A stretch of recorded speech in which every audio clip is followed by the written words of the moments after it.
दोन प्रश्न आपल्याला स्वतःना विचारा. दोन प्रश्न असे विचारा याच्यामध्ये की जीवनामध्ये मला काय करायचं. कदाचित कुणाला शिक्षक व्हायचं असेल, कुणाला राजकारणी व्हायचं असेल, कुणाला प्राध्यापक व्हायचं असेल, कुणाला तहसीलदार व्हायचं असेल, PSI व्हायचं असेल, कलेक्टर व्हायचं असेल, उद्योजक व्हायचं असेल, काही होऊ शकतं. मला काय व्हायचं हा प्रश्न विचारा आणि ह्या प्रश्नाचं उत्तर तुम्हाला काही 2 मिनिटात भेटणार नाही. याच्यावरती खूप सखोल विचार करावा लागेल. म्हणून हा प्रश्न विचारा आणि मला जे व्हायचंय त्याच्या पुढचा हा प्रश्न विचारा, मला ते का व्हायचंय. नुसतं व्हायचंय मला कलेक्टर व्हायचंय एवढ्यावर तुमचा उत्तर समाधानी राहता कामा नये. मला का व्हायचं म्हणजे कलेक्टर होण्याचं कारण काय, माझ्यामध्ये असं काय आहे की जे मी कलेक्टर म्हणून चांगलं करू शकतो, किंवा कलेक्टर शिवाय दुसरा पर्याय माझ्यासमोर नाही, पण मला फक्त हेच करायचं असं मला का वाटावं, असे माझ्याकडे कोणते गुण आहेत आणि हे गुण असल्यानंतर मी ते पद साकार केलंच तर ते पद आल्यानंतर मी काय करणार आहे. त्याच्यामुळे तुम्हाला का ते व्हायचंय. कोणाला इंजिनियर व्हायचं तर इंजिनियर का व्हायचंय, डॉक्टर व्हायचं तर डॉक्टर का व्हायचे, शिक्षक व्हायचं तर शिक्षक का व्हायचे, हा प्रश्न स्वतःला विचारला पाहिजे. आणि याच्यावरती डीप थॉट दिल्यानंतर, एक खूप मोठ्या प्रमाणावरती विचार केल्यानंतर आपल्याला त्या प्रश्नाचं निश्चित उत्तर भेटेल की माझ्याकडे असलेले अवगुण असलेले गुण ते कोणते आहेत, त्याचं उत्तर मला पाहिजे. मला नेमका माझ्या मनाचा कल, माझ्याकडे कोणत्या कला आहेत, माझ्याकडे कोणते गुण आहेत, माझ्याकडे नेमकं कशा पद्धतीनं जे गुण आहेत त्याचा वापर कसा होईल, माझं करिअर आणि माझे गुण याचं साम्य आहे का विरोधाभास आहे. आता एखाद्या याच्यामध्ये हळूहळू तिकडे डोअर मध्ये, काय नाव तुमचं, इथं भाषण करायला आपण आलेलो नाहीये, ते तिकडे समोर जा जरा. तर माझ्यामध्ये असे कोणते गुण आहेत जे की मी त्या पदावर काम करताना त्याचा उपयोग होईल का, माझ्यामध्ये विरोधाभास आहे. आणि म्हणून माझं करिअर निवडताना या गोष्टीचा निश्चित विचार केला पाहिजे की माझं करिअर जे निवडणार आहे ते माझ्या विचारांशी, माझ्या आचारांशी, माझ्या गुणांशी साधक बाधक असलं पाहिजे. आता कोणाकडे खेळाडूची खूप वृत्ती आणि त्यांनी सांगितले की नाही मला IAS व्हायचं आणि IAS मध्ये तुम्हाला 24 तास काम करावं लागतं. 24 तास काम केल्यानंतर त्याचा जो खरा गुण आहे खेळाडू, एखाद्या खेळामध्ये नैपुण्य, त्याला बॅडमिंटन मध्ये आहे किंवा लॉन टेनिस मध्ये आहे, तर ते नैपुण्य मी ते जोपासू शकणार आहे का. मला IAS झाल्यानंतर, कलेक्टर झाल्यानंतर किंवा SP झाल्यानंतर किंवा उद्योजक झाल्यानंतर त्याच्यामध्ये मला आनंद भेटणार आहे का. आणि तो जर भेटणार नसेल तर कदाचित आपण करिअर चुकीच्या दृष्टीने निवडतोय. म्हणून करिअर निवडताना हे खूप कॉन्शियसली हा डिसिजन घेतला पाहिजे की माझे जे गुण आहेत ते जीवन, ते काम करताना मला आनंद होईल का, तो एन्जॉय करेल का, का फक्त मी काम करून म्हणून बघणार आहे, एक नोकरी म्हणून बघणार आहे. कोणत्याही प्रोफेशनकडे तुम्ही नोकरी म्हणून जर बघत असाल तर माझ्यामध्ये हा फॉर्म त्यासाठी नाहीये. मी तुम्हाला नोकरी कशी करायची किंवा नोकरी साध्य कशी करायची यासाठी तुमच्याकडे मी आलेलो नाहीये. मी तुमच्यासमोर तुम्ही करिअर कसं करावं हे सांगण्यासाठी आलेलो आहे. आणि करिअर कशामध्ये असू शकतं, कशामध्ये असू शकतं, तर ते करिअर निवडताना खूप चांगला विचार करून निवडलं पाहिजे. मग तुम्ही ज्या लेवलला आहात त्यावेळी विचार करा, 10वी 12वीचे मुलं असेल तर त्यावेळेस विचार करा, ग्रॅज्युएशन झालेलं असेल तरी विचार करा.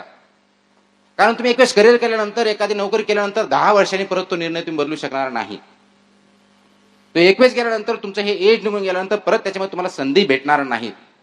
आणि म्हणून हा विचारपूर्वक निर्णय घ्यायचा आहे. याच्यामध्ये विचार करताना आपल्या अनेक मित्रांशी चर्चा करा, आई वडिलांशी करा, भाऊबंधकाशी करा, त्याचबरोबर आपल्या शिक्षकांशी करा. जिथं जिथं आवश्यक असेल ते गायडन्स घ्या. आजकाल इंटरनेट आहे, इंटरनेटवरती वाचा त्या करिअरमधल्या संधी काय आहेत.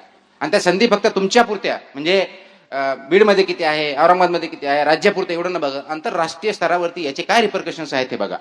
जोपर्यंत हे तुम्ही करणार नाही तोपर्यंत आपला निर्णय योग्य की अयोग्य हे करणार नाही. आणि म्हणून आपला करिअर निवडणीचा जो पहिला भाग आहे, आपण कशामध्ये आपल्याला करिअर करायचं तो खूप विचारपूर्वक करा. मग हे करताना काय बघितलं पाहिजे, तर हे करताना जो मी करिअर निवडणार आहे त्याच्यामध्ये मी आणि माझं कुटुंब, म्हणजे माझे आई वडील असतील, भाऊ बहीण असतील, हे सर्वांना आनंद होणार आहे का, हा प्रश्न निश्चित विचारा. पण त्याच्यामध्ये फक्त तुमच्या करिअर निवडीमुळे तुमचे आई वडील नाराज होणार असतील आणि तुम्ही आनंद होताना असेल, हा एक सिच्युएशन येऊ शकते. किंवा तुम्ही नाराज होऊ शकणार, आई वडील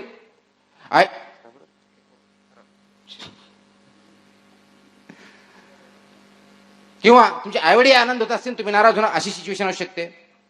किंवा दोघंही नाराज होणार अशी सिच्युएशन असू शकते, किंवा दोघंही आनंदी होणार अशी सिच्युएशन असू शकते. आता सगळेच आनंदी होणार असेल तर प्रश्न मिटला, त्याच्यामध्ये तुमचं काही चुकते असं म्हणण्याचं काही कारण नाही. फक्त ते खोदून स्वतःला प्रश्न विचारा की खरोखर मी आनंदी राहणार आहे का, माझं कुटुंबीय आनंदी राहणार आहे का.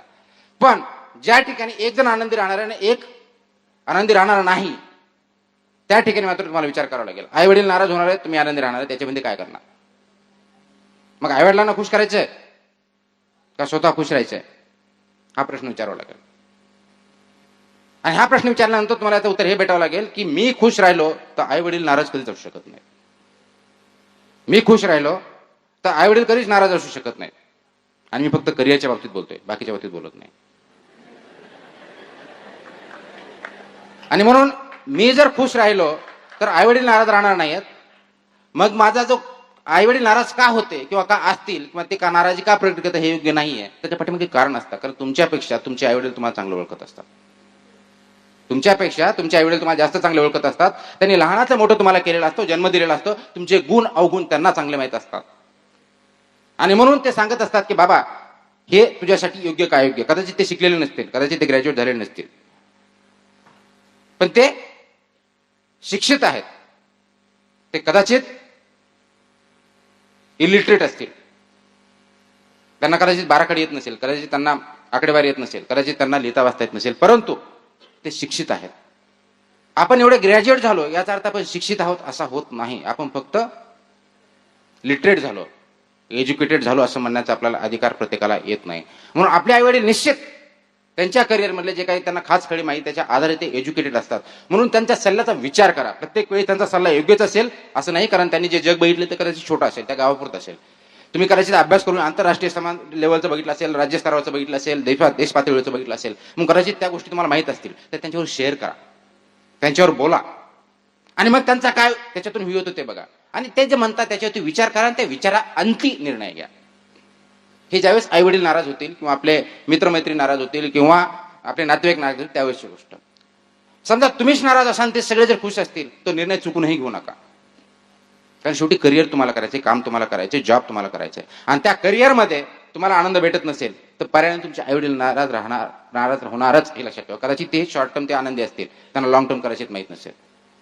तुमच्या आनंदात त्यांचा आनंद असतो. म्हणून अशा परिस्थितीमध्ये सुद्धा हा विचार करा की मी जर नाराज होणार असेल तर खरोखरच नाराज होणार आहे का आई वडील जे मला सांगतात, माझे आप्तेष्ट सांगतात, माझे मित्रमंडळी सांगतात, त्याच्यामध्ये काही तथ्यांश आहे त्याचाही मी विचार करणं गरजेचं आहे. आणि म्हणून हे करिअर निवडताना खूप फोकसने करायचं. मग आपल्याकडे काय ऑपॉर्च्युनिटी आहे ज्याच्यामध्ये करिअर मी निवडलं पाहिजे. कदाचित तुम्ही चांगले शिक्षक पण होऊ शकता, कदाचित तुम्ही चांगले शिक्षक होतात. आणि आपल्या जिल्ह्यामध्ये चांगली प्रथा आहे त्याच्यामध्ये की 10वी मध्ये मार्क भरपूर घ्यायचे, 11वी 12वीला कोणत्या तरी एका कॉलेजमध्ये एंट्री घ्यायची जिथं भरपूर मार्क्स भेटतात, कॉपी केली जाते. ते मार्क्स भेटल्यानंतर डीएडला एंट्री काय डीएडला प्रवेश घ्यायचा. डीएड झालं की लग्न करायचं. लग्न करताना हुंड्यामध्ये जेवढे मी ते संस्था चालकाला पैसे देतो तेवढा हुंडा घ्यायचा आणि दोघांनी आपले कामं करायचे. याला मी शिक्षक म्हणत नाही, याला मी बाजारीकरण म्हणतो. हा शिक्षक नाही, शिक्षक होण्याचा हा पद्धत नाहीये. जर काही संस्था तुम्हाला मूर्ख बनवत असतात तर मूर्ख होणारे तुम्ही आहात. तुम्ही मूर्ख बनू नका, तुम्ही मूर्ख बनू नका. आणि म्हणून निर्णय घेताना आपण काय करतो, निश्चित आपल्या कदाचित 10वी 12वीला तेवढं ज्ञान नसेल, परंतु आपण जरा सजग राहणं गरजेचं आहे. सजग राहणं गरजेचं आहे आणि ते सजग राहिलं पाहिजे. जगात काय चाललंय याचा विचार केला पाहिजे. आपण शिकलेलो आहोत, पेपर वाचले पाहिजेत, वेगवेगळ्या कोणत्या घटना याचं आकलन केलं पाहिजे, याच्यावरती विचार मंथन केलं पाहिजे, चर्चा केली पाहिजे आणि त्याच्यानंतर निर्णय घेतले पाहिजे.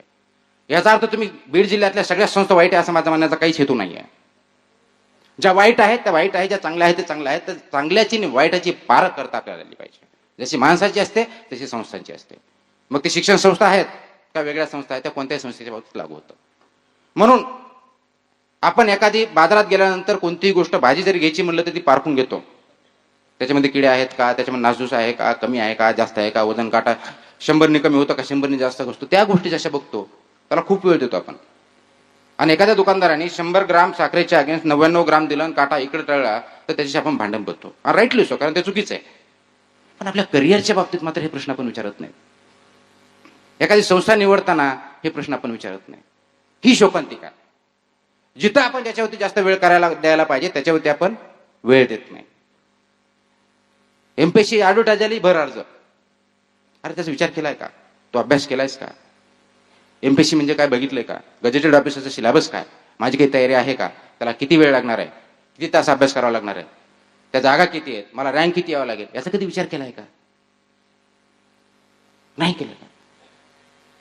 म्हणजे पाट्या उचलून जर काम चालायचं असेल त्याला ढोर मेहनत म्हणतो, तर ढोर मेहनतीने तुमचं योग्य करिअर होणार नाही, हे मात्र 100%. हे सगळं नियोजनबद्ध करावं लागेल. आणि बघा आपले आई वडील किती नियोजनबद्ध असतात. निसर्गाने आपल्याला शिकवलेलं आहे, पण ते आपण शिकत नाही. काय शिकत नाही? साधी गोष्ट आहे. पाऊस पडल्यानंतर, पाऊस पडण्याच्या अगोदर शेतीमध्ये पूर्ण शेतीचे कामं करायचे, नांगरट करायची, पाळी घालायची, काय मोगडा करायचा तर मोगडा करायचा, गवत असेल तर गवत वेचून घ्यायचं आणि शेत चांगलं तयार ठेवायचं पावसाळ्याच्या अगोदर. याला नियोजन म्हणतात. मग एमपीएससी परीक्षा देण्याच्या अगोदर तुम्ही तुमच्या सगळे व्यवस्थितपणे चालू केलाय का? अगोदर फक्त ग्रॅज्युएट झाले म्हणजे तुम्ही एलिजिबल झालाय याचा अर्थ एलिजिबल नाही. तुम्ही आर एलिजिबल फॉर अप्लिकेशन, म्हणजे अप्लिकेशन देण्यासाठी, अप्लाय करण्यासाठी एलिजिबल आहात. पण परीक्षा देण्यासाठी एलिजिबल आहात का? तयारी केली आहे का? हा प्रश्न आपण विचारत नाही. हे आपण आई वडिलांकडनं, निसर्गाकडनं शिकत नाही. काय चालतं, उन्हाळ्यात कामच करायचे असतात. नुसते उन्हाळ्यात कामं करायचे नसतात, तर उन्हाळ्यात कोणती कामं करायची असते त्यांनी ठरवलेलं असतं. पाडव्याला कशाचा मुहूर्त असतो त्यांनी ठरवलं असतं. पाडव्याला मुहूर्त होतो, आऊत चालू होतात, त्याला खरडा म्हणतात. तुमच्यापैकी किती जणांना माहिती, मला माहित नाहीये.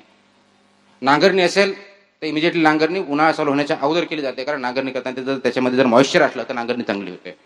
ह्याच्या पाठीमागे सायंटिफिक कारण आहे. आणि त्याचा विचार करून शेतकरी हा आपली शेती तयार करतो, पावसाळ्याच्या अगोदर सगळे व्यवस्थित करून ठेवतो. पाऊस पडल्यानंतर एक परत पाळी घालतो, परत दुसरा पाऊस पडल्यानंतर पेरणी करतो. पहिला पाऊस पडल्याला पेरणी करत नाही, असे करतात त्यांची पिकं वायाला गेलेले असतात.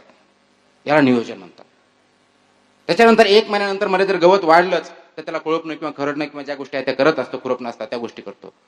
म्हणजे आपल्या पिकाची निगा चांगल्या पद्धतीने केलं, नियोजनबद्ध केली तर माझं पीक चांगलं येईल, माझं कुटुंब चांगलं, मला उत्पन्न भेटेल आणि मी माझ्या मुलांना चांगल्या शाळेत किंवा चांगले कपडे देऊ शकेल. हे त्यांचं नियोजन असतं. ते स्वतःसाठी पहिले कपडे घेत नाही, स्वतःसाठी पैसा खर्च करत नाही, हे तुमच्यासाठी करतात. तसं एमपीएससी फक्त ग्रॅज्युएट झालो म्हणून एमपीएससीची परीक्षा द्यायची, याला नियोजन म्हणत नाहीत. म्हणून आपल्याला जे कोणतं करिअर करायचं त्या करिअरच्या दृष्टिकोनातून जे नियोजन करायचे ते आपण करत आहोत का आणि केलं आहे का, त्याची पूर्ण तयारी केली आहे का, हा प्रश्न तुम्ही स्वतःला विचारावा लागेल. आणि जोपर्यंत हा प्रश्न तुम्ही विचारणार नाही तोपर्यंत पाट्या किती टाकत राहा. म्हणजे कदाचित कोणाला यश भेटेल, कोणाची आकलन शक्ती जास्त असेल, कोणाचं पाठांतर जास्त असेल, कदाचित त्याच्या बाय डिफॉल्ट तो ऑप्शन घेतला असून त्याचे प्रश्न चांगला अभ्यास झाला असेल म्हणून होतील. पण 90% विद्यार्थी कोणत्याही क्षेत्रामध्ये जे सक्सेसफुल होतात त्याच्या पाठीमागे हे नियोजन महत्वाचं असतं. नियोजनाशिवाय 99% कोणीही सक्सेसफुल झालेलं नाही आणि होणारही नाही. कारण तुम्हाला जे काम करायचं त्याचं नियोजन नसेल तर त्याचा परिणाम चांगला होणार नाही, नियोजनमध्ये होणार नाही.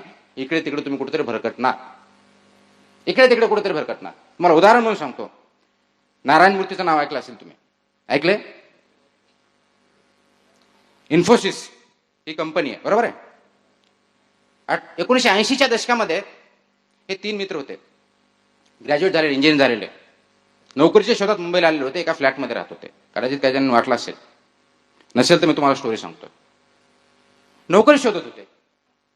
म्हणजे इन्फोसिसचे जे फाउंडर मेंबर्स आहेत नारायण मूर्ती, आपण त्यांच्याबद्दल, त्यांचे आणखी 2 मित्र मुंबईत नोकरी करत होते, एका फ्लॅटमध्ये राहत होते. नोकरी शोधता शोधता कुठेतरी नोकरी करायची, त्यानंतर विचार केला की नाही, आपल्याला काही जमत नाही, आपल्या याच्यामध्ये इंटरेस्ट नाही, आपण काहीतरी वेगळं केलं पाहिजे.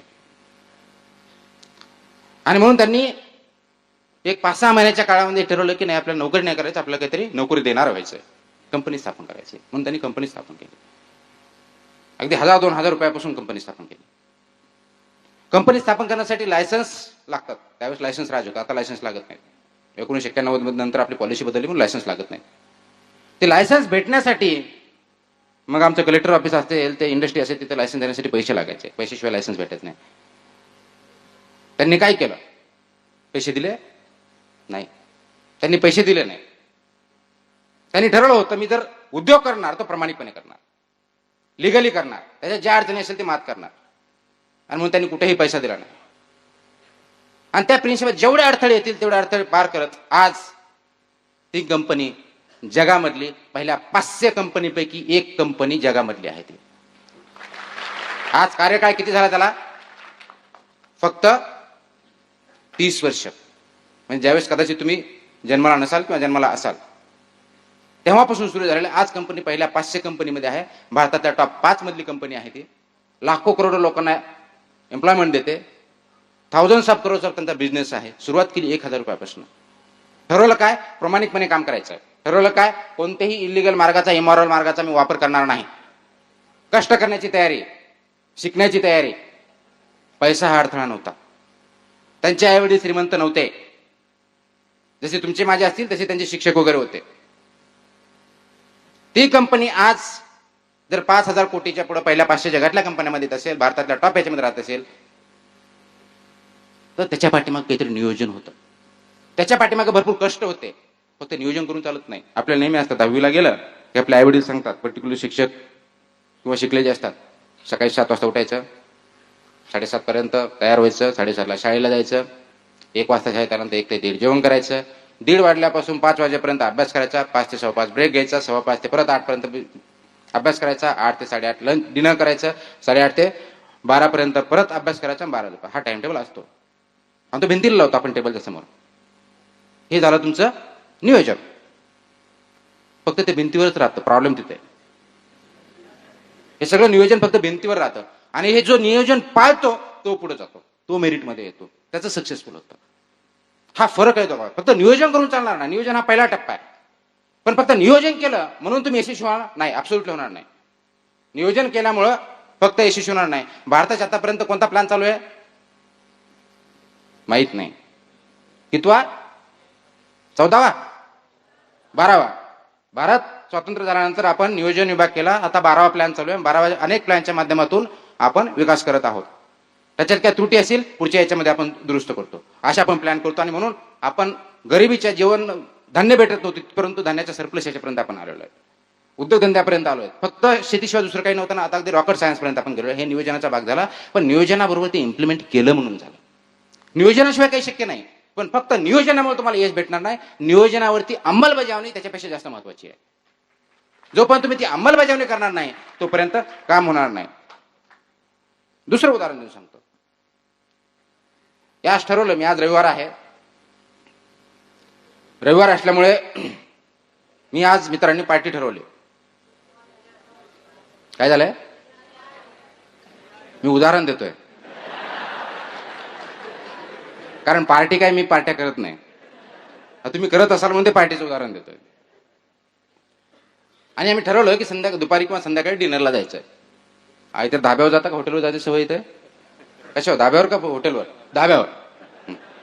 त्या धाब्यावर जायचं, नॉनव्हेज व्हेज काय खायचं असं नियोजन केलं 5-6 जणांनी. की 6 वाजता ते जमायचं, बरोबर आहे. 7 वाजता 8 वाजता जो काय वेळ असेल ते ठरवलं. 7 जणांनी यायचं. आणि त्यांनी ठरवलं की व्यवस्थितपणे आपण व्यवस्थित टिपटॉप यायचं, म्हणजे चांगले कपडे घालायचे, बाईक शोवरती यायचं. म्हणजे जे यंग मुलं असतात, म्हणजे अजून तसं मी यंग आहे, पण जे यंग मुलं असतात त्याच्यामधला जो जोश असतो त्याप्रमाणे मग एन्जॉय करायचं असं ठरवलं. आणि त्याच्यावर हे ठरवलं होतं, कारण माझा त्याच्यातला जो हुशार असतो तो काय करतो आणि जो तेवढा हुशार नसतो तो काय करतो. आता जो माझा आठवड्याभराचा टाइम टेबल असतो त्याच्यामध्ये मी पार्टीला गेलो म्हणजे रात्रीचा माझा अभ्यास कमी पडणार हे मी ठरवतो. हुशार मुलगा, बरोबर. माझ्या रात्रीचे मी जर 9 वाजता जायचं किंवा 8 वाजता जायचं तर 7 वाजल्यापासून मला जावं लागेल. रात्री 12 वाजता वगैरे धरलं म्हणजे 5 तास माझा अभ्यास बुडणार. असे हुशार मुलगा काय करतो, फाईन इनफ. मग माझा 5 तास अभ्यास बुडणार आहे ना, तर मी काय केलं पाहिजे, म्हणजे आदल्या रात्री थोडा 1 तास वाढवेल, त्याचा अभ्यास करेल. दुसऱ्या दिवशी सकाळी लवकर उठेल, तिथे 1 तास वाढवेल.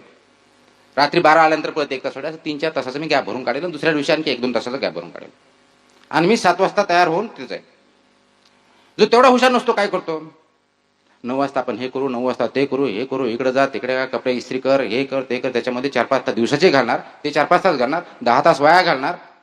आणि तिथे जाऊन काय करणार, जेवणच येणार तुम्ही, दुसरं काय करणार नाही. तिथे जेवणच येणार, मित्रावर गप्पा मारणार. पण त्या कार्यक्रमासाठी तुमचं हे नियोजन तुम्ही बिघडलं हे लक्षात ठेवा. आता महत्व काय, तुमचं पार्टी करणं हे महत्वाचं आहे का तुमचं करिअर महत्वाचं आहे हे तुम्हाला ठरवावं लागेल. याचा अर्थ तुम्ही पार्टी करू नका असं माझं म्हणणं नाही. पार्टी करा, पण तुमच्या करिअरच्या आड येऊन पार्टी करू नका. आपण जे प्राईम फोकस आहे त्या फोकसला दूर ठेवून करू नका. तुमचा फोकस पार्टी करणं हे तुमचं ध्येय नाहीये. आणि तुमचं पार्टी करणं ध्येय असू शकतं, मग असू शकतं मला दररोज पार्टी 5 स्टार हॉटेलमध्ये जेवायला जायला पाहिजे, माझं ध्येय असू शकतं.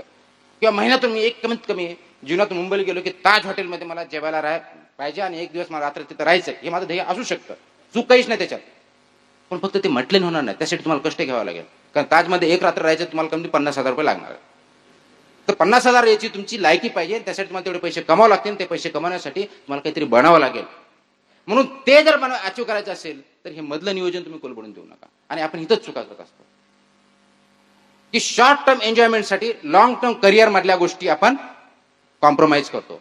आणि ज्या दिवशी तुम्ही ह्या गोष्टी कॉम्प्रोमाइज चालू करता त्यावेळेस तुमच्या करिअरच्या संधी कमी कमी कमी कमी होत जातात. जेवढे जास्त कॉम्प्रोमाइजेस तेवढं सक्सेस होण्याचा चान्सेस कमी. जेवढे जास्त कॉम्प्रोमाइजेस. आणि आपण हिंदू संस्कृतीनुसार आणि भारतामध्ये मुस्लिम संस्कृती, हिंदू संस्कृती, ख्रिश्चन संस्कृती बघितल्या तर वर्षातले प्रत्येक महिन्याला एक सण असतो आपल्याकडे. प्रत्येक महिन्यात दिवाळी, होळी, पाडवा, हे ते सगळं. म्हणजे महिन्यातले तुमचे 4-5 दिवस तर असेच जाणार आहेत.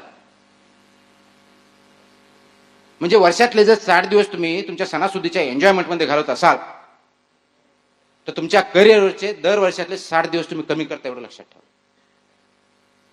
तुम्हाला सणासुदी एन्जॉय करून मिळत नाही, करा. पण ते परमनंट करण्यासाठी काही दिवस ह्या गोष्टीला मुरड घालावं लागणार आहे. तुमचं सामाजिक जीवन जे आहे ते बंद करावं लागणार आहे. अगदी नातेवाईकांना महिन्यानुमहिने वर्षानुवर्ष भेटण्याची न भेटण्याची तुम्ही तयारी पाहिजे.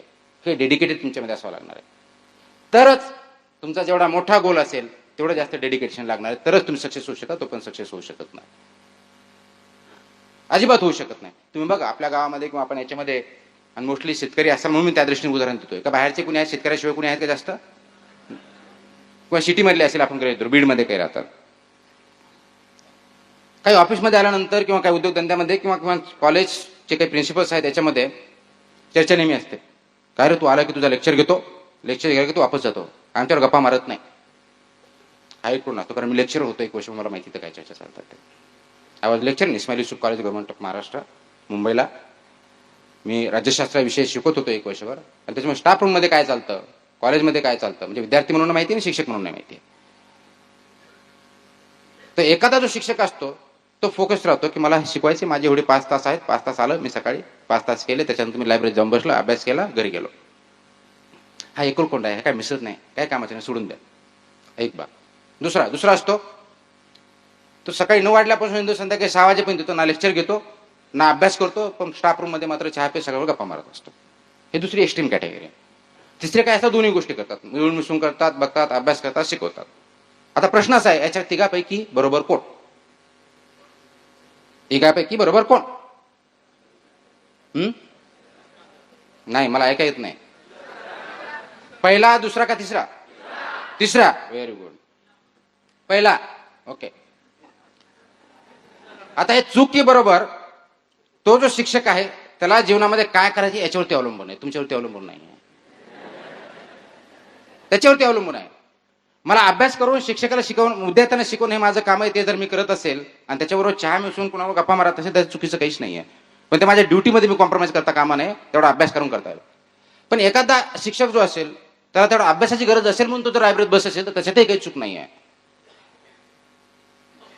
परंतु तिसरी जी कॅटेगरी आहे ज्याच्यामध्ये की तो शिकवतच नाही, हे ऍब्सोल्युटली चुकीचं आहे. काही कारण असतील, त्याला अभ्यास माहित असेल, जे असेल, करायची इच्छा नसेल, जे काही कारण असतील त्याच्यामुळे. तर हे तुम्हाला दुसरा चूक म्हणतोय म्हणून तुम्ही चूक म्हणू नका, कारण तुमचा गोल तुम्हाला माहिती मला काय करायचे ते. आणि तुम्ही ज्यावेळेस परीक्षा, कॉम्पिटेटिव्ह एक्झाम देता, स्पर्धा परीक्षा देता, त्यावेळेस एकच प्रश्न असतो, लक्षात ठेवा. सगळे विद्यार्थी वेगवेगळे उत्तर देतात आणि त्याचं उत्तर ऍक्च्युअली एकच असतं, अनेक नसतं. आणि अनेक उत्तर सुद्धा असतात. मग मार्क मात्र सगळ्यांना वेगळे भेटतात. कुणाला एकदम चांगले भेटतात, कुणाला एकदम वाईट भेटतात, चांगले भेटतात ते मेरिटमध्ये येतात, जे भेटत नाही त्यांना परत रिपीट आपण प्रयत्न करतो किंवा बाजूला सरकतो. म्हणजे 1857च्या उठावाचे कारण हा जर प्रश्न विचारला, सर्वसाधारणपणे आपण शाळेत शिकलेलो आहोत, आणि हा प्रश्न दरवर्षी दर 1 वर्षानंतर एमपीएससीला विचारलाच जातो. तुम्ही बघा प्रश्नपत्रिका विचारलाच जातो.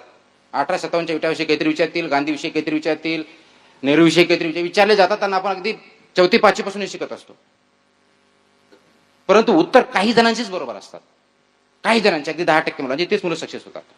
त्यांनी काय असं वेगळं काय, गांधीची बर्थडे त्यांच्यासाठी काही वेगळी असते? एकच असते, सगळ्यांसाठी सारखीच आहे. गांधीचा सत्याग्रह केला तो सगळ्यांसाठी सारखाच इतिहास होतो, वेगळ्यासाठी 2 विद्यार्थ्यांशी वेगळा नाही आहे. बीडच्या विद्यार्थ्याला तोच आहे, औरंगाबादच्या विद्यार्थ्याला तोच आहे, दिल्लीच्या विद्यार्थ्याला तोच आहे. मग काही जणांचे उत्तर त्यांना चांगले मार्क भेटतात, काही जणांना भेटत नाहीत. हे का? हे का? कारण तुम्ही त्याकडे कोणत्या दृष्टिकोनातून बघता हे तुमच्यावरती अवलंबून आहे. मग तुम्ही कम्प्लिटली आणि करेक्टली बघता का? माझे शब्द 2 आहेत, हे पूर्ण आणि योग्य, याप्रमाणे बघता का हा इश्यू त्याच्यामधला? पूर्ण आणि योग्य. जसं आहाराच्या बाबतीत आपण कसं म्हणतो, दूध हे पूर्ण ब्रह्म, असा काहीतरी शब्दप्रयोग आहे त्याच्यामध्ये. का म्हणतो त्याच्यामध्ये? कारण सगळ्या पाहिजे प्रोटीन्स पासून व्हिटॅमिन्स पर्यंत सगळ्या गोष्टी त्याच्यामध्ये भेटतात म्हणून आपण त्याला म्हणतो. तसं तुमचं उत्तर हे पूर्ण ब्रह्म आहे का,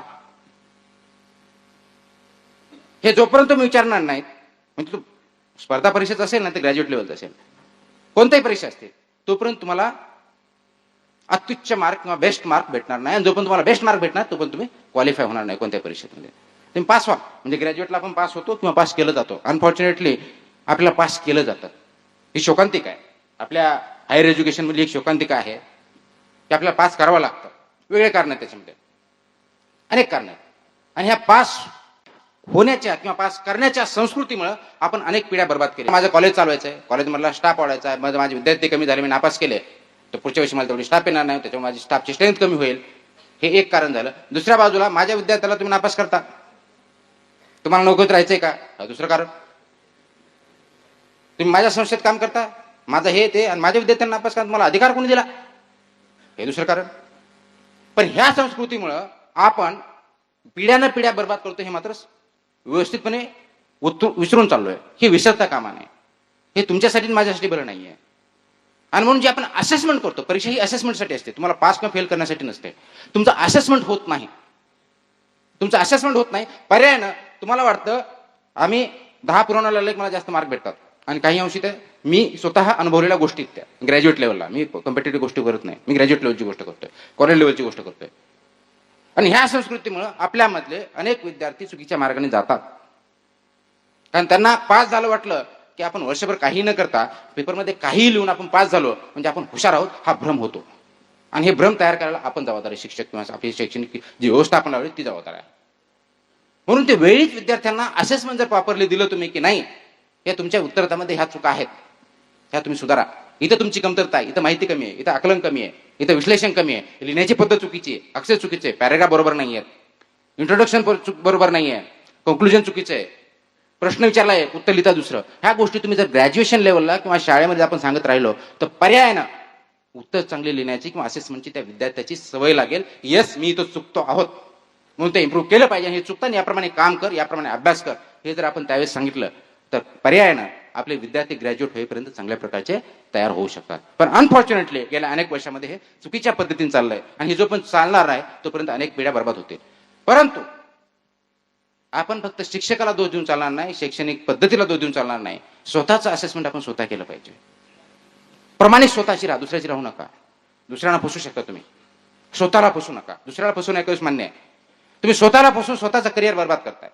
आणि म्हणून स्वतःला विचारा की येस, मी फर्स्ट इयरला आहे, माझा एक विषय आहे मॅथ्स आहे, मॅथ्समध्ये माझे 10 टॉपिक आहेत, 10 टॉपिक मी किती अभ्यास केला, 10 टॉपिकचा केला का? शेवटी परीक्षेच्या वेळेस कोणतं तरी गाईड येतं, कोणतं येतं आजकाल, नवनीत किंवा काय कोणतं अपेक्षित, अपेक्षित समथिंग. म्हणजे अपेक्षित म्हणजे मला त्यावेळेस अर्थ करायचा, मी कधी वाटलेलं नाहीत गाईड, मी खरोखरच कधी वाटलेलं नाहीत गाईड. अपेक्षित म्हणजे नंतर मी ज्यावेळेस ग्रॅज्युएट झालो त्याच्यानंतर विचार करायला लागलो, अरे अपेक्षित म्हणजे अपेक्षित प्रश्न असतात त्याचा अपेक्षित गाईड आहे. म्हणजे ते परीक्षा काय आहे अपेक्षित हे कोण ठरवणार? मार्केट मधला कोणतरी एक रायटर ठरवणार. तो तुम्हाला मूर्ख बनवणार. तो ते लिहित जाणार. काय लिहिणार आहे? नाही ते लिहितो, वाटते ते लिहितो, ते तुम्ही पाठ करणार आणि तुम्ही पास होणार. म्हणजे तुम्ही पास होणार आहे की नाही तो मार्केट मधला कोणतरी जो पुस्तक काढतोय, जो छापतोय, ज्याचा धंदा आहे तो ठरवतात. Please understand. हे तुम्ही ग्रॅज्युएट लेवलला होऊ शकता, स्पर्धा परीक्षेत नाही करू शकता. तुम्ही 10 गाईड वाचा, अपेक्षित नाही काही वाचा, तुम्हाला तिथून यश नाही भेटणार आहे. आणि स्पर्धा परीक्षेच्या बाबतीत नाही बरं, कोणत्याही काय, कोणताही उद्योग घ्या. एखादा उद्योग कोणत्या तरी वेबसाईटवरती काही आलंय म्हणून सक्सेसफुल होत नाही, तो त्याची माहिती डेफिनेटली घेतो, अभ्यास करतो, पण त्याच्यातून त्याला जे लागू तेवढंच घेतो. अमेरिकेमध्ये ही मशीन आहे म्हणून ती मी तर वापरली पाहिजे हा त्याचा अर्थ होत नाही. इथला कदाचित माझ्या गरजा वेगळ्या असतील, माझं रॉ मटेरियल वेगळं असेल, माझा मार्केटचा फोर्स वेगळा असेल, माझा क्लायंट वेगळा असेल, माझा कंझ्युमर वेगळा असेल, त्याच्या गरजा भागून जी टेक्नॉलॉजी आहे, जे प्रॉडक्ट आहे ते इथं लावायचे की नाही, कोणत्या पद्धतीने लावायचं हे मी ठरवलं. ते माझं ऍप्लिकेशन ऑफ माइंड आहे, आणि ते खरं माझं ऍप्लिकेशन, ते हुशारी तिथे माझी. विद्यार्थ्यांची हीच गत असते. आपलं करिअर सिलेक्ट करण्याबरोबर जसा तुमचा विचार करायचा मी सांगितलं, त्याचबरोबर अभ्यास करताना आपण काय अभ्यास करायचा हे पण ठरवलं पाहिजे. अभ्यास करणं म्हणजे दिवसातले 16 तास काय केला म्हणजे अभ्यास म्हणत नाहीत. तुम्ही वाचन करता, लक्षात ठेवा. मी तुम्हाला वाचन करा म्हणत नाही, मी तुम्हाला अभ्यास करायचा सांगतोय. वाचन आणि अभ्यासामध्ये जमीन आसमानचा फरक आहे. काय फरक आहे? तुम्ही पुस्तक वाचलं म्हणजे अभ्यास करता का? नाही. पुस्तक वाचलं म्हणजे तुम्ही काय करता? माहिती संकलित करता. काय करता? माहिती संकलित करताय. 1857च्या उठावाचे कारण 1, 2, 3 राजकीय कारण, आर्थिक कारण, सामाजिक कारण पाठ केले. ही तुमच्याकडे माहिती झाली. माहिती हा तुमचा अभ्यासाचा बेस आहे. पण माहिती म्हणजे अभ्यास नाही आहे. माहितीचं प्रोसेसिंग करणं म्हणजे अभ्यास आहे. त्याचं आकलन करणं म्हणजे अभ्यास आहे. जसं सीपीयू तुम्ही कम्प्युटर बघत असाल, सेंट्रल प्रोसेसिंग युनिट, बरोबर आहे? सगळ्यांनी बघितलं असेल. तुम्ही ईमेल करता, प्रत्येकाकडे आज मोबाईल आहे, SMS करता, तुम्ही टाईप करता. टाईप केल्यानंतर त्याच्यामध्ये एक प्रोसेसर असतो, इंटेलिजन्स, तुमचा मेंदू पाहिजे तसं त्या कम्प्युटरमध्ये तो मेंदू असतो. तो प्रोसेस करतो आणि प्रोसेस करून त्याची टेक्नॉलॉजी त्याच्या आधारे तिकडे पाठवतो. हे तसं वाचल्यानंतर तुमची जी इन्फॉर्मेशन आहे त्याचं प्रोसेसिंग करा आणि त्या प्रोसेसिंगच्या आधारे पुढचा जो आउटपुट आहे तो तुमचा अभ्यास आहे. त्याच्यातून तुम्ही काय आकलन केलं. आणि म्हणून स्पर्धा परीक्षेला प्रश्न 1857चे कारण काही विचारले जात नाही. 1857चा उठाव हा राजकीय स्वरूपाचा होता, कारण मीमांसा करा हा प्रश्न असतो. उत्तर का लिहितो आपण? राजकीय कारणात बसतो. फक्त 20% मार्क पडणार तुम्हाला, फक्त 20%. कारण माहितीसाठी फक्त 20 ते 25% मार्क असतात. आणि आपल्याला वाटतं अरे मी तर 10 कारण लिहिले आणि त्यांनी 5च कारण लिहिले असताना त्याला जास्त मार्क पडले. कारण तुमचं उत्तर हे अपूर्ण होतं. फक्त 1/5 उत्तर दिलं होतं तर 1/5च्या अगेन्स्टच मार्क पडणार आहे तुम्हाला. दुसऱ्या विद्यार्थ्यांनी कारण 5 लिहिले, म्हणजे 1/5चा भाग कमी लिहिला, पण बाकी 4/5 त्यांनी परफेक्ट लिहिले, मग त्याला जास्त मार्क पडलेले. हे आपण कन्व्हिनियंटली विसरतो. दुसरं उदाहरण देऊन सांगतो. परिपूर्ण उत्तर म्हणजे काय, परिपूर्ण अभ्यास म्हणजे काय. तुमची बॉडी आहे, शरीर, हे लक्षात घ्या, बरोबर आहे? आणि आपण तुमच्या उत्तराशी कम्पेअर करू. तुम्ही जे उत्तर देता किंवा तुम्ही जो अभ्यास करता कसा करायला पाहिजे. मी तुम्हाला वाचन करा म्हणत नाही, मी परत सांगतो. वाचन अनेक जण स्टोरी पण वाचतो, पण रात्री मुलाला झोपवून स्टोरी बुक्स इंग्लिशमध्ये किंवा मराठीमध्ये वाचतो. आपल्या आई वडिलांना त्या पाठ होत्या, आता पाठ नाही म्हणून वाचतो, फाईन ना, काय हरकत नाही, पण ते वाचतो. आता तेच आई वडील जे हुशार असतात ते वाचत नाहीत, वाचल्यानंतर त्याचा अर्थ सांगतात, त्याचा अर्थ सांगतात, त्याचा मतितार्थ सांगतात की नाही ह्या स्टोरीचा अर्थ काय, तुम्ही याच्यातून काय शिकलं पाहिजे, विद्यार्थ्यांना सांगतात, मुलांना सांगतात. आणि ते मुलं ते शिकतात. That is learning. त्याची ती लर्निंग झाली, आईचा तो अभ्यास झाला. म्हणून तुम्हाला तो अभ्यास करावा लागेल आणि त्या लर्निंगच्या आधारे तुम्हाला उत्तर द्यावं लागतं. तुमचं जर बॉडी घेतली, तुमचं शरीर जर बघितलं, त्या शरीरामध्ये हे परिपूर्ण शरीर असं मला वाटतं. आता आपण जे उभा आहोत, तुम्ही बसलेला आहात, परिपूर्ण आहे का नाहीये? बरोबर आहे? नाहीये, आहे. आता हे शरीर परिपूर्ण असं गृहीत धरला 2 मिनिटासाठी, तुमचा एक हात कापून टाकला, शरीर परिपूर्ण राहतं का? गृहीत धरा तुम्हाला एक डोळा नाहीये, परिपूर्ण राहतं का? पाय नाहीये एखादा, परिपूर्ण राहतं का? तेवढं सोडून द्या, तुमच्या डोक्यावर केस नाही म्हणलं तरी परिपूर्ण वाटतं का तुम्हाला? नाही वाटत. मग आपल्या अभ्यासाच्या बाबतीत मात्र एवढंच करतो. काय करतो आपण अभ्यासाच्या बाबतीत? फक्त आणि फक्त माहिती गोळा करतो. म्हणजे तुमच्या ह्या 10-12 पार्ट पैकी फक्त एका पार्टची माहिती घेतो आणि आम्ही खूप हुशार म्हणून दाखवून पुढे करतो. येस, तू विचार, मी तुला सांगतो. 1857चे कारण हे 1, 2, 3, 4, 15. अरे बाबा, तू फक्त एका हाताचा अभ्यास केलाय, बाकीचं काय? बाकीच्या विषयाचं काय, त्याचा बाकीच्या अनुषंग विषयाचं काय, त्याच्यामध्ये विचार केलाय का कधी? नाही. आणि त्याच्यामध्ये फुशारका मारण्यामध्ये मोठे. यस, माझा अभ्यास झाला, पाठ केले मी, सगळे 5 चॅप्टर होते, 5 मधले 25 प्रश्न होते, 25 प्रश्न पाठ केले. काही विचार मी सांगतो, बाबा तू अभ्यास केला नाही, तू वाचन केलंस, अभ्यास फक्त एका हाताचा केलाय, बाकीच्या पाठचा अभ्यास केला नाहीये, म्हणून तुझं उत्तर अपूर्ण आहे, परिपूर्ण नाहीये. जोपर्यंत तुम्ही ते अभ्यास परिपूर्ण करणार नाही, जोपर्यंत तुझं उत्तर परिपूर्ण असणार नाही, तर परिपूर्ण मार्क भेटणारच नाही. पर्याय न, तुम्हाला जिथपर्यंत जायचंय तिथपर्यंत जाता येणार नाही, तुम्हाला कुठेच मध्ये तरी थांबावं लागणार आहे. आणि म्हणून ग्रॅज्युएशनला असेल किंवा स्पर्धा परीक्षेत असेल, कोणतेही असतील, मग ती मेडिकलची असेल, इंजिनिअरिंगची असेल, UPSC असेल, MPSC असेल, बँकिंग असेल, कोणतेही असू द्या, उद्योजक व्हायचं असेल, हे परिपूर्ण केल्याशिवाय कळणार नाही. मग ही परिपूर्णता नेमकी कशी येते हे आपल्याला बघावं लागेल. म्हणून तुमची वाचन संस्कृती वाटली पाहिजे. वाचनाशिवाय अभ्यास होऊ शकत नाही. पण फक्त वाचन केलं म्हणजे अभ्यास आहे का? नाहीये, हे लक्षात घ्या. फक्त वाचन म्हणजे अभ्यास नाहीये. जसं शरीर व्यवस्थित ठेवण्यासाठी आपण दररोज व्यायाम केला पाहिजे, वेगळ्या प्रकारचं अन्न खाल्लं पाहिजे. फक्त दररोज नॉनव्हेज खाल्लं किंवा दररोज तूप खाल्लं काय होतं? आवाडव्य होतो आपण, बरोबर आहे? कारण शरीराच्या गरजा वेगळ्या आहेत. तशा ग्रॅज्युएशन लेवलच्या गरजा वेगळ्या आहेत, तशा स्पर्धा परीक्षेच्या गरजा वेगळ्या आहेत, तशा मेडिकल एंट्रन्सच्या गरजा वेगळ्या आहेत, त्या MPSCच्या गरजा वेगळ्या, UPSCच्या गरजा वेगळ्या आहेत. त्याची जी गरज आहे तुम्ही ते भागवताय का? दुसरी गोष्ट, आपण चांगलं राहायचं म्हणजे काय करतो? नीटनेटके कपडे घालतो, लेटेस्ट फॅशन डिझाईन जे कपडे असतील ते घेतो, बरोबर आहे? जमलंच तर गॉगल असेल तर गॉगल पण वापरतो. सगळ्या गोष्टी का नीटनेटकेपणा दाखवा. काय त्याला त्याला आता चांगल्या भाषेत सांगायचं त्याला प्रेझेंटेशन स्किल्स म्हणतात. पण तुमचं उत्तर लिहिताना मात्र तसं असतं का? हा पॅराग्राफ व्यवस्थित पाहिजे, एका सिस्टमॅटिक पाहिजे. पॅराग्राफ चेंज होताना ह्या कलर, जसं तुम्ही कलर कॉम्बिनेशन शर्ट्स आणि पॅन्टचा कलर कॉम्बिनेशन, जसं मी ब्ल्यूला ब्ल्यू घातलं तसं उत्तरामध्ये बघता का की नाही ह्या पॅराग्राफ संपल्यानंतर त्याचा पॅराग्राफ पुढचा जो आहे तो त्याला कनेक्टेड पाहिजे.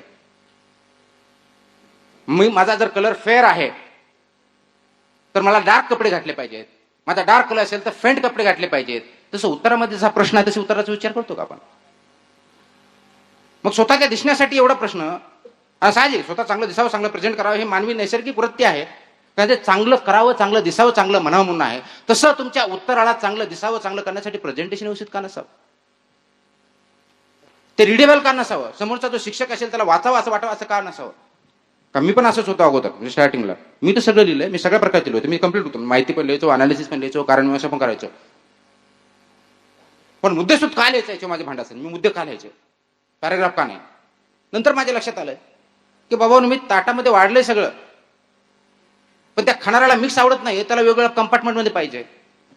आणि गरज माझी आहे, मार्क मला भेटवायचे, त्यांना नाही द्यायचे, ते काय देऊन मोकळी होतील. मग माझी गरज आहे, रिक्वायरमेंट ही आहे, त्याप्रमाणे मुद्दे लिहायला मला काय अडचण असेल, मुद्दे लिहिले. It makes a difference. तुमच्या प्रेझेंटेशन स्किल्स महत्वाचे आहेत. पण फक्त प्रेझेंटेशन स्किल्सवर चालत नाही. त्या प्रेझेंटेशन मध्ये काय आहे, तुम्ही भात त्याला खूप आवडतो म्हणून 4 प्रकारचा भात केला, फाईन, पण ते भाताला टेस्ट नसेल, मार्क नाही पडणार. खूप चांगलं सजावट केलं, त्याच्यावर काय काय टाकलं, वेगळ्या प्रकारचं चायनीज हे ते सगळ्या प्रकारचा भात केला, आपण ते भात व्यवस्थित नाहीये, त्याची टेस्ट नाहीये, तो समोरचा माणूस खाणार नाही, तुमचं रेस्टॉरंट चालणार नाही. मग जशी सजावट लागेल त्याचबरोबर त्याच्यामध्ये कंटेंट पण लागेल, कंटेंट पण लागेल त्याच्यामध्ये. तो कंटेंट म्हणजे तुमचा अभ्यास आहे, तुमची माहिती आहे, माहितीच्या आकलन आहे, ते करतो का आपण? जसं शरीराला आपण सजवतो तसं आपल्या मनाला सजवतो का?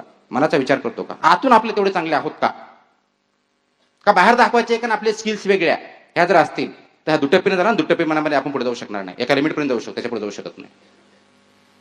आणि म्हणून मला ज्यावेळेस एखाद्या स्पर्धा परीक्षेत यश भेटवायचंय, माझ्या करिअरमध्ये यश भेटवायचंय, तर त्यावेळेस त्याचं सखोल नियोजन ज्या अशा प्रकारे जर केलं तरच आपण पुढे जाऊ शकणार आहे. कोणतीही परीक्षा असू द्या. तुम्ही बघा 12वीतले जे मेडिकलला विद्यार्थी जातात हे काय करतात, अगदी सुरुवातीपासून अभ्यास करतात. कशाचा अभ्यास करतात? अगोदर पहिल्या वेळेस चॅप्टर वाचतात, बरोबर? चॅप्टर वाचल्यानंतर प्रश्नपत्रिका बघतात, प्रश्नपत्रिका सोडवण्याचा प्रयत्न करतात, प्रश्नपत्रिका सोडवतात, त्या तपासून घेतात, तपासून घेऊन त्याच्यातल्या चुका आहे त्याच्यावर परत उत्तर लिहितात आणि ते परफेक्ट कसं होईल बघतात. म्हणजे काय करतात, त्यांचा गोल आहे एंट्रन्स पाहिजे, मला 90% मार्क पाहिजे, 90% मार्क भेटण्यासाठी काय काय करावं लागतं तुम्ही करणार. आता काय काय अर्थाचा वाईट घेऊ नका, फक्त अभ्यासाच्या दृष्टिकोन बोलतोय मी. सगळ्या गोष्टी नियोजन, म्हणजे मला एक वेळेस नाही जमलं, त्याच्यामध्ये एक त्रुटी राहिली, हा पॉईंट राहिला, पुढच्या वेळेस राहणार नाही बघणार, आणि प्रत्येक प्रश्नाच्या बाबतीत असं करणार. म्हणून त्यांना 90% मार्क भेटणार. ते मेडिकलला जाणार, मेडिकलमध्ये चालू असताना तेच करणार. आता सगळेजण मेडिकलला गेल्यानंतर सगळे सक्सेसफुल डॉक्टर होतात का? का नाही होत? का होत नाहीत? किंवा सगळेच IAS झाले म्हणजे सगळेच चांगले कलेक्टर होतात असं आहे का? का होत नाही? किंवा सगळे माणसाच्या जन्माला आले म्हणून सगळे माणूस होतात का? नाही होते सगळे माणूस. म्हणजे माणूस असतो आपण फक्त फिजिकली, खरोखर माणूस असतो का? माणसाची जी वैशिष्ट्य आहेत ते आपल्यामध्ये आहेत हा प्रश्न पण विचारला पाहिजे. आणि म्हणून जर त्या प्रोफेशन मधले सगळेच तसे नसतात, त्याच्यामध्ये काहीतरी कॉन्ट्राडिक्शन असतात, काहीतरी कमतरता असतात, म्हणून ते चांगले होत नाहीत. मेडिकल एंट्रन्स झाल्यानंतर तो मेडिकल पास होतो आणि जो खऱ्या स्किल्स अक्वायर करेल वैद्यकशास्त्राच्या, तोच चांगला डॉक्टर होतो. म्हणून त्याच्याकडे डॉक्टर जातात. म्हणजे काही ठिकाणी MD कडे जातात, काही ठिकाणी BMS कडे जातात, पण काही ठिकाणी MD कडे पण जात नाही, काही ठिकाणी BMS कडे जात नाहीत, कारण त्याच्याकडे त्या स्किल्स पाहिजे असतात. माणसाचा आजार ओळखण्याचा आणि त्याला योग्य प्रकारचा निदान करून त्याला व्यवस्थित ट्रीटमेंट देण्यात ज्याच्याकडे स्किल त्याच्याकडे जाणार, त्याला सक्सेसफुल आपण म्हणतो. ज्यांनी स्किल्स केलं नाही, पास झालेत, ते सक्सेसफुल होणार नाही. ते डॉक्टर आहेत पण सक्सेसफुल डॉक्टर नाही. तुम्ही इंजिनियर आहात पण सक्सेसफुल आहात का? तुम्ही माणूस आहात पण सक्सेसफुल माणूस आहात का? हा प्रश्न स्वतःला विचारावा लागेल. आणि म्हणून मला जर माझं करिअर करायचं असेल तर फक्त करिअर त्याच्यात करायचं नाही, मला ते सक्सेसफुल करण्याच्या दृष्टिकोनातून माझे करणं अपेक्षा ते मी केलं पाहिजे. म्हणून हे तुम्हाला आतापर्यंत जे सांगितलं, फक्त करिअर कसं निवडायचं याच्या बाबतीत मी तुम्हाला बोललो. करिअर निवडायच्या अगोदर स्वतःला विचारा, इंट्रोस्पेक्ट करा, प्रश्न विचारा की मी काय आहे, माझ्यामध्ये कोणते गुण आहेत, माझ्याकडे सुप्त गुण कोणते आहेत, माझ्याकडे चांगले गुण कोणते आहेत, माझ्याकडे वाईट गुण कोणते. त्याला स्वॉट अनालिसिस म्हणतात.